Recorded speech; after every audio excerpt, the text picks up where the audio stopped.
spécial autour des métiers du cinéma.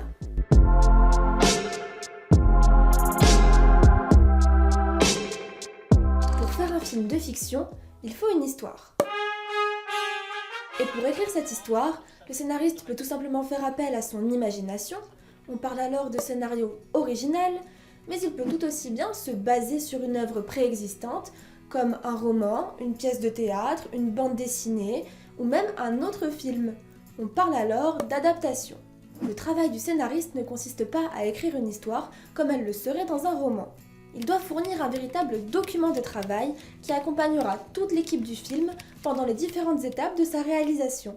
La rédaction d'un scénario doit répondre à des règles strictes, qui indiquent si les séquences se déroulent de jour ou de nuit, en intérieur ou en extérieur, dans quel décor elles auront lieu, et également quels personnages joueront la scène. Il arrive parfois que le réalisateur soit également le scénariste du film. On parle alors d'auteur-réalisateur. On a parfois cette image un peu autoritaire du réalisateur sur un plateau de tournage qui en oublie même certaines règles élémentaires de politesse. Ça devient de pire en pire ce tournage. Mais rassurez-vous, c'est loin d'être toujours le cas. Le réalisateur, c'est un peu le chef d'orchestre du film.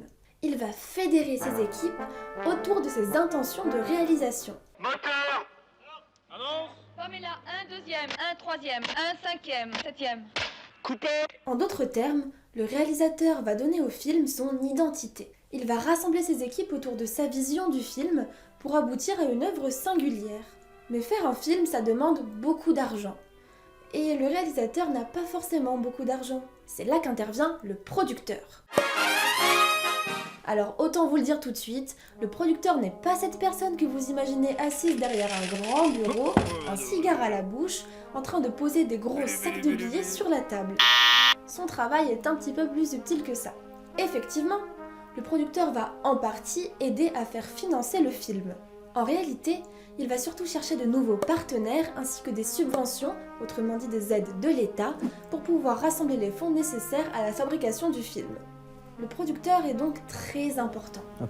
C'est lui qui va devoir convaincre de nombreuses personnes d'investir des sous dans le film. Il va également aider le réalisateur à former son équipe de tournage, il va le guider tout au long de la préparation du film et il va même intervenir au moment de l'écriture du scénario jusqu'à ce que le projet lui convienne. Le producteur doit donc avoir un vrai œil artistique.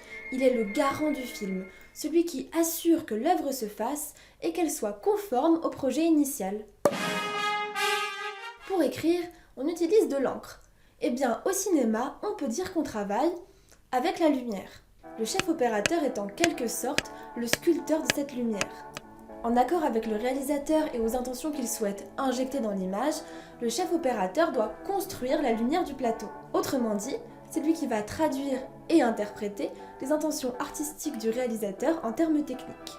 Pour résumer grossièrement, il est le maître de l'image. Il peut éclairer une scène de façon totalement artificielle, avec des lumières au rendu irréel, presque fantasmé, ou au contraire choisir d'exploiter de la lumière naturelle. Dans ce cas, il doit bien veiller aux conditions météo du jour et à l'heure du tournage. Attention, on utilise souvent des lumières artificielles pour recréer l'illusion d'une lumière naturelle. C'est l'interlocuteur privilégié du réalisateur pour tout ce qui touche à l'image. Pour tout ce qui concerne le son, le big boss, c'est l'ingénieur du son. Logique.